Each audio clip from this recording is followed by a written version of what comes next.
Hey, how you doing? This is a little uncomfortably close when we're looking. It's like we're playing Kissin' Chicken.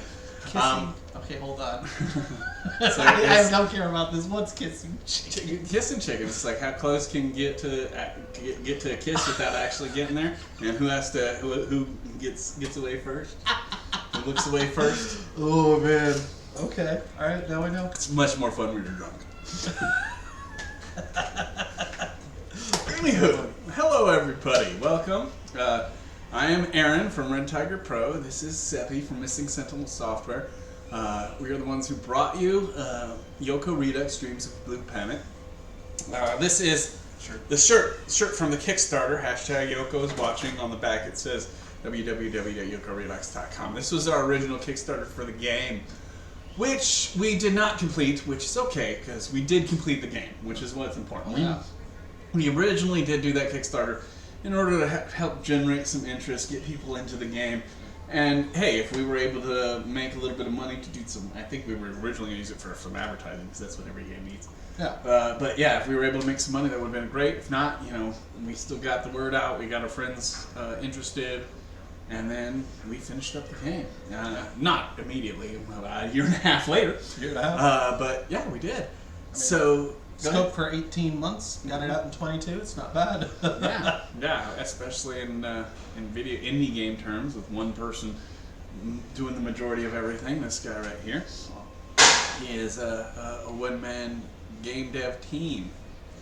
And then we had some help with the music. We had some help with some voice acting. Had some help with art on the few, like the main characters were.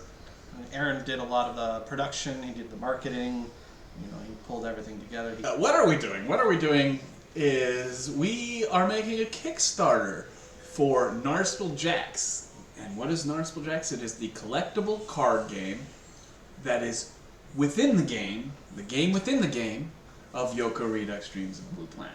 It's a collectible card game in the world of Yoko Redux. Yeah. So in the game, you walk around to all the characters, and one of the options is play Narspel Jacks. Okay. Every character has their own stack, and when you defeat them, you get to take 3 of their cards, much like an ante, and you build up your collection in-game, and you can build your own stack, which is kind of like a deck or a library, and at the end, you're sort of building up your collection of cards so that you can... what do people use cards for? I don't know. Collecting. Playing the game. Play and collect. Just to have fun. And yeah, so that's the game itself. The collectible card game, is within the game of Yoko Redux Dreams of the Blue Planet, which is on Steam and itch. So if you went to one of those platforms, purchased the game, it comes with the collectible card game in it. Collectible card game within it. Oh wait, I have to do my elevator pitch. Go for it. Yoko Redux Dreams of a Blue Planet is a 3D point-and-click adventure game in a noir universe. Follow Locke, Primus, and Jin as they try to go through and discover who is Yoko. Jazz music. Oh yes, jazz music. And includes wonderful level soundtrack, wonderful original soundtrack with the jazz music. We got a full jazz album produced by U of T students. We have an amazing secondary sort of aesthetic album from Weird Magic. He does some great stuff. It's awesome. Weird Magic, the music producer. So anyway, that is the video game. What we're doing now is we're doing another Kickstarter to make to kind of boost the collectible card game and Meat Space. This is Meat Space. If you haven't played the game, cyberspace is, they call it cyberspace. Cyberspace is on the game, but Meat Space is the real world. It's where we run around in. So we're making Yoko Redux, making a Meat Space version of the collectible Narspel Jacks. Yeah. So the game is called Narspel Jacks, and we're making a Meat Space version. We got a bunch of cards printed out. These are the foil versions. These are so awesome. They're very shiny and fun. And so this is what we're doing. I've done production print runs and stuff like this, but I've never seen them in foil. Yeah. This is so cool. This is the foil version, which is something that you're going to be able to get with the Kickstarter. and then you'll be able to get the game with the foil set with the Kickstarter, a few other things. You can check out the rewards when you know down below, I'm sure, and get more information on what you can get to collect this wonderful game in real life in Meat Space. But we did want to go over a little bit about the game, both Narspel Jacks, the collectible card game, and Yoko Redux itself. So let's jump into that. So tell me, Seppi, what is the whole story and inspiration behind the card game Narspel Jacks? I mean, from a design perspective, we had a very long. It's a thematic video game that's a point-and-click adventure, and you're going through and solving puzzles, and I like the old games. You know, Day of the Tentacle, Monkey Island, Grim Fandango. I love all those old point-and-click adventure games, but like one thing that you notice was it was always interspersed with mini games. Okay. And we didn't really have the production bandwidth to do a bunch of little mini games and include them in Yoko Redux. So we're like, wait, what if we build another game and integrate it into the world? Yeah. And that's where we came up with the idea to do a collectible card game. I grew up playing Magic the Gathering. As did I. The Pokemon card game, and I always had a lot of fun playing and collecting that kind of stuff, and I've got good memories of it. But I did Magic and I did Yu-Gi-Oh. Yoko Redux is a really cinematic game, which means there's a lot of opportunities to pull out still frames and create some really interesting artwork for cards. Normally, when you have a universe, you're going to bump into a lot of problems of requiring a lot of custom art, but because the game was the art, it was so easy to pull out some of the most exciting moments and make them into cards, and it was just it was really fun building the world, and now I had an opportunity to reapply it as a card game.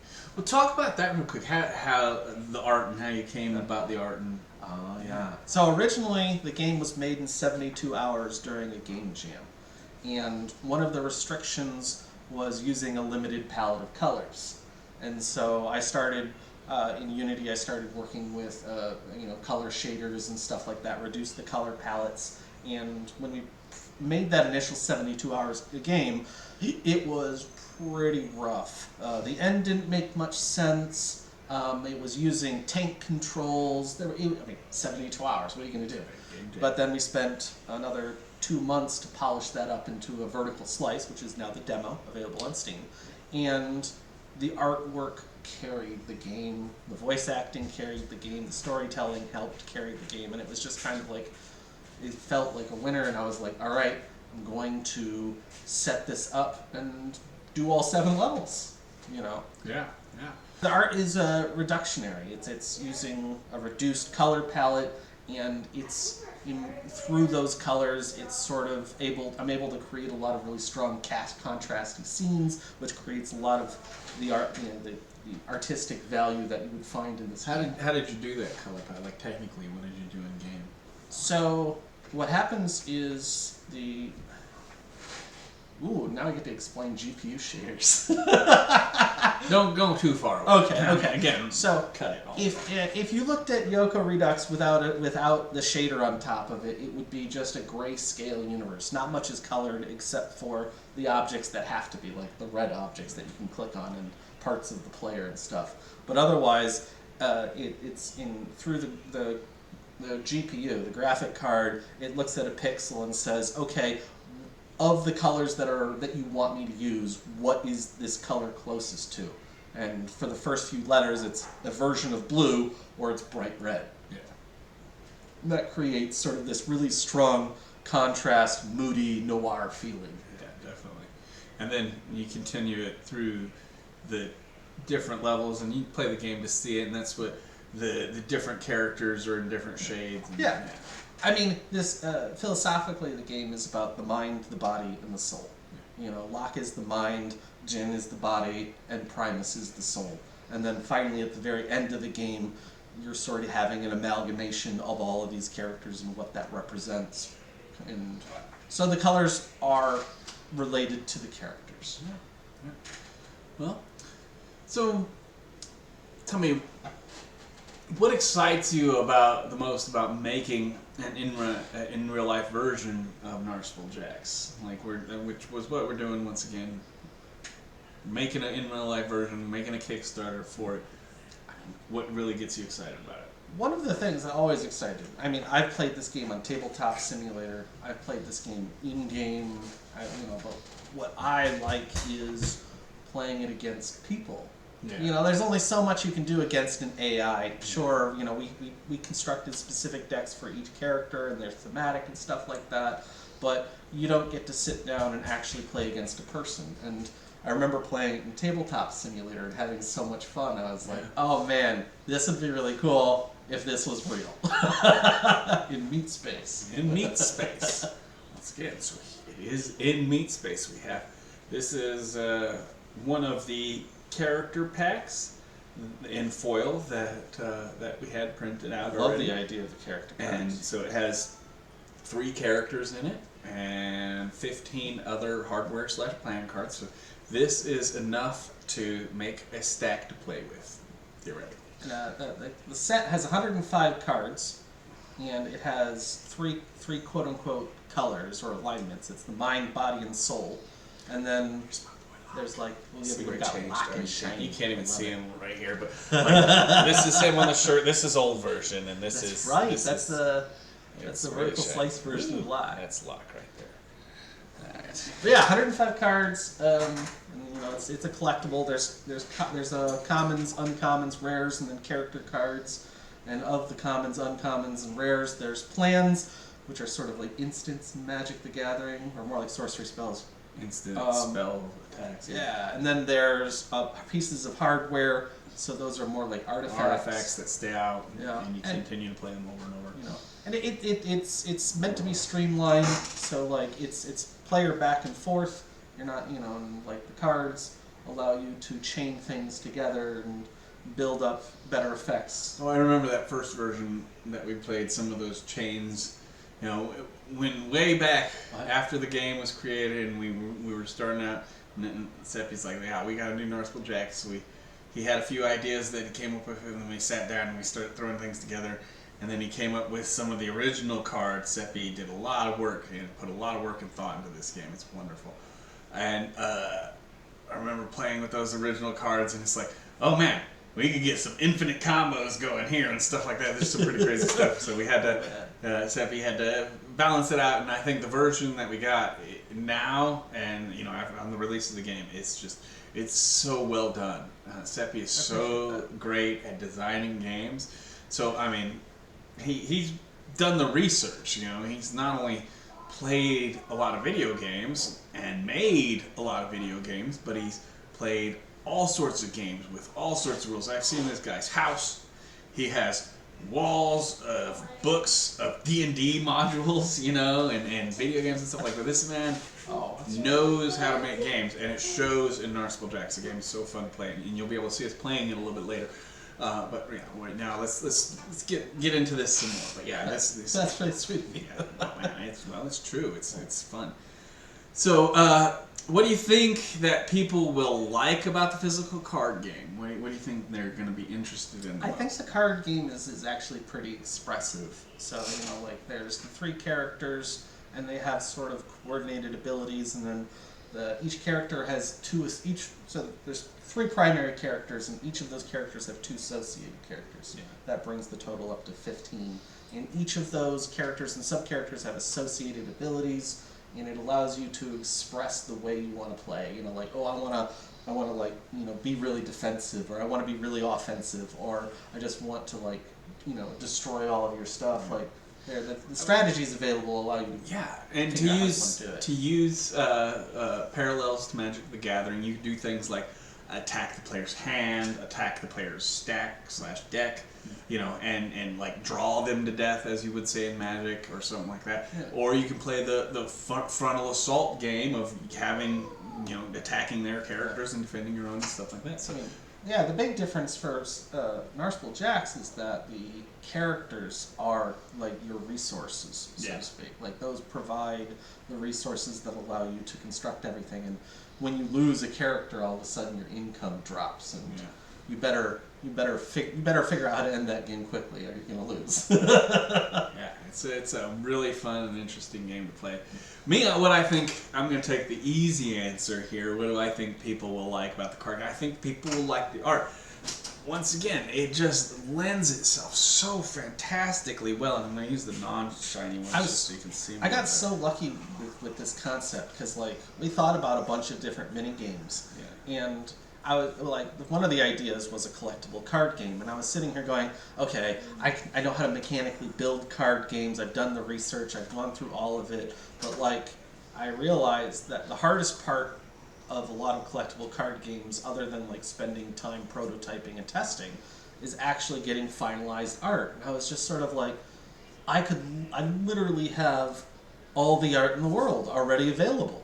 Like it's just, make sure, run the engine, adjust the camera, and you have full pieces of art. Oh, God.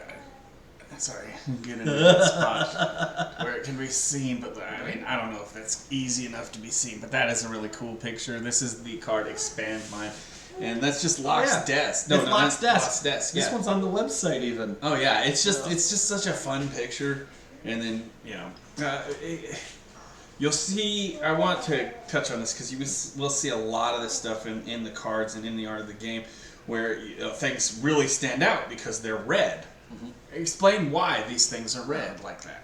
So, and this is interesting. So, there's in point-and-click adventure games, there's something called pixel hunting, where when, as a user experience, you start playing a game, and you are taught that there are things in the point-and-click adventure game, but they're not well highlighted, or they're very small items and they're hard to find.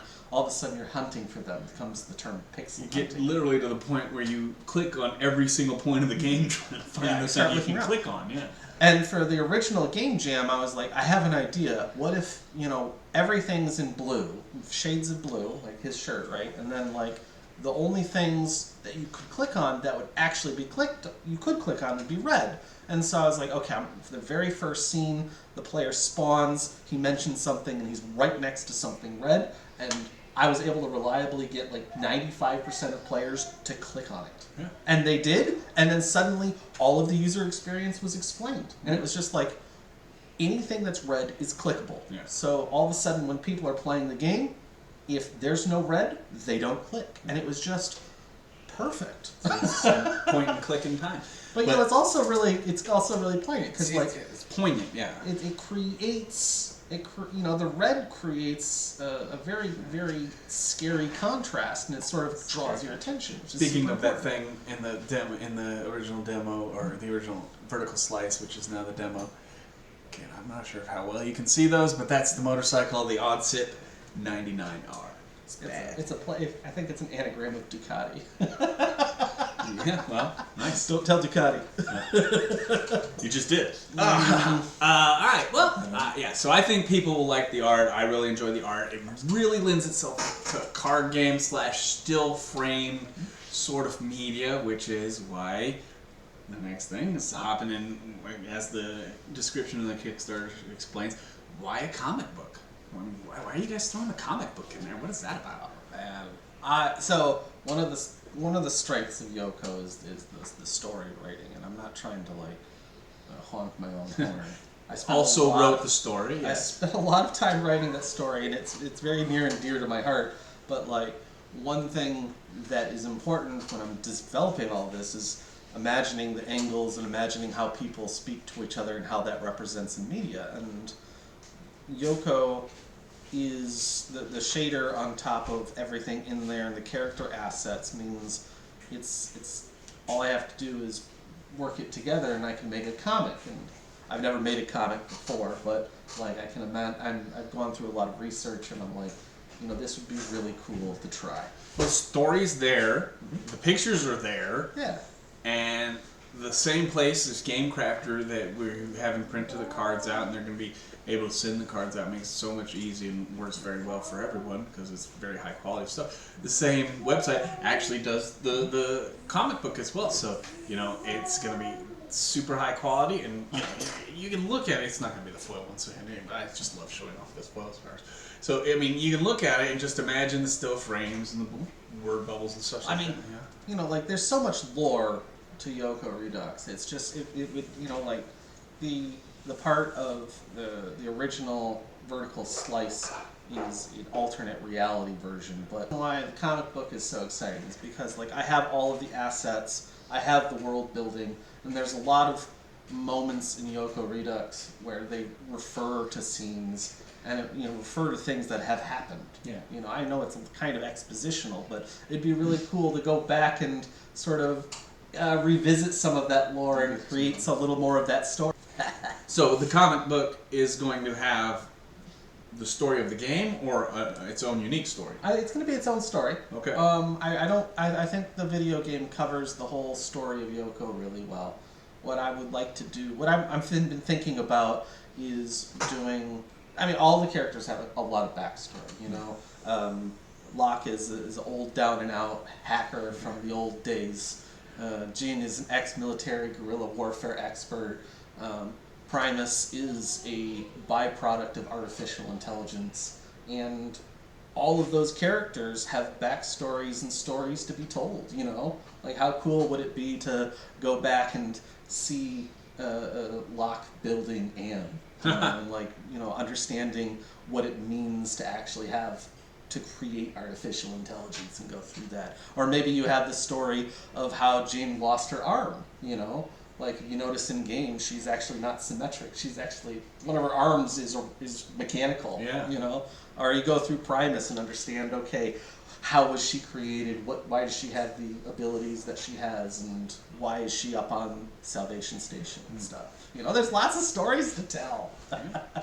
Well, so then along those lines, yeah. So the comic book / the game it includes characters and other elements from the game. Absolutely. I mean, it's that's the beautiful part, right? I've got 15 characters that I can work with. I've got tons of backdrops and assets to work with. You know, it's just like, it's perfect.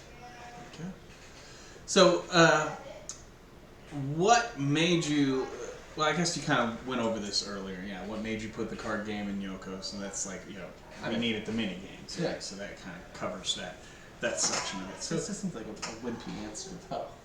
I really like how the card game sort of breaks up the game. You know, like some people love going through a point-and-click adventure. Some people are going to be like, okay, I'm stuck in this puzzle. I'd like to take a mental break. And then playing the card game gives them an opportunity to do that. Yeah. And I always love to point to the game of Gwent, which... Yeah. I mean, maybe not bigger than The Witcher, but it became its own thing. It just ran away, you know, on its own. And I even played. I downloaded Gwent and played it. That's great. It's fun to play, and it's you know. So you get these things in the universe, and you know. I remember playing. I played Witcher 3, and I remember playing Gwent, the card game, and I had no idea about the lore. And then I watched the Netflix series and get more about the lore, and then you see the cards, and it's like, oh, that's even more fun. So it's kind of like along the same lines. If you do go into it the reverse and you get the card sets and you see like the little jokes on, because they all have little taglines just like Magic cards. It's like, you know, the odds it. I was going. A little small. Yeah, it is. It's hard to read on the shiny ones, but it's the price you pay for having these beautiful shiny cards. But it says, I was going to buy the 99 version originally. But the 99, because in the game he says, but the 99R, the gear ratio is like a jackrabbit or something. Yeah, that's right. That's right. It's a you know the 99's a turbo. You know, and the 99R is the naturally aspirated variant. You know. Wow, this man knows this stuff with so many different. I don't even think you actually ride a motorcycle. I'm the one who rides a motorcycle, and I don't even know that stuff. Wow. Anyway, so yeah, do you got anything else that you think you want to share about Yoko Redux? Yoko Redux or Narspel Jacks or anything? There's Easter eggs. I like Easter eggs. I'm trying to think of any good old Easter eggs. Well, I mean, you gotta find them in game. That's true. That's true. The point is you gotta play. Check it out. Yoko Redux. Yoko Dreams Redux. of a Blue Dreams Planet. of a Blue Planet. Available on Steam. It will be on sale during the Autumn and Winterfest. Yeah, wonderful. Yeah. And you get a copy with the Kickstarter. And you don't have to buy it on sale, because if you support this Kickstarter for Narspel Jacks, every level of support, every donation level that you can imagine, whether it's from the very top of the tip at $4, or you want to go into the deep cuts of a full set, or even farther to a full pack of packs. I know, I gotta get my hands on a full set, man. I'm excited. Man, I would just, yeah. I mean, that whole pack of packs, it sounds intriguing, because getting a full foil set, which we're not offering at this time, a full set of cards in foil, that would be something that we have to show the appropriate interest for. Then maybe we would think about that, but that would be an expensive one. But anyway, support it. Kickstarter, you'll get it for really cheap, cheaper than you can get it once it's full retail. So ideally, after the Kickstarter is complete, we'll set up the full sales pages on GameCrafter, so you can go and buy it yourself. But it will be at full retail price, which is at quite a bit of markup. I think your base level here is going to be like a $4 pack, and at retail it's going to retail for like $7 or $8. So this is your chance to get in this Kickstarter version for really cheap. And one of the reasons it's cheap is because we're able to buy it bulk. Yeah. The more people that support it, the bulkier it gets, and we can really get there. But we have a relatively low goal. It's at $500, and the goal isn't necessarily to make money. The goal is to get the game in people's hands. We want people out there, so we're pricing it accordingly. We want you to play. We want you to play the card game Narspel Jacks. We want you to play the video game Yoko Redux Dreams of Blue Planet, and we want you to support indie development. Development, man. You're supporting indie development when you do this. Red Tiger Pro specifically, we're an indie game producer / publisher. So if you're supporting it, you're helping us support indie developers, and if you're supporting it, you're directly supporting the indie developer that is Seppi. Yeah, we've been working together for years. It's a long time now. It's been a relationship, And then you're supporting our future endeavors, which we do have more plans on the table, and there's things to do out there. But anyway, thank you for watching. If you got this far, we hope you support the game.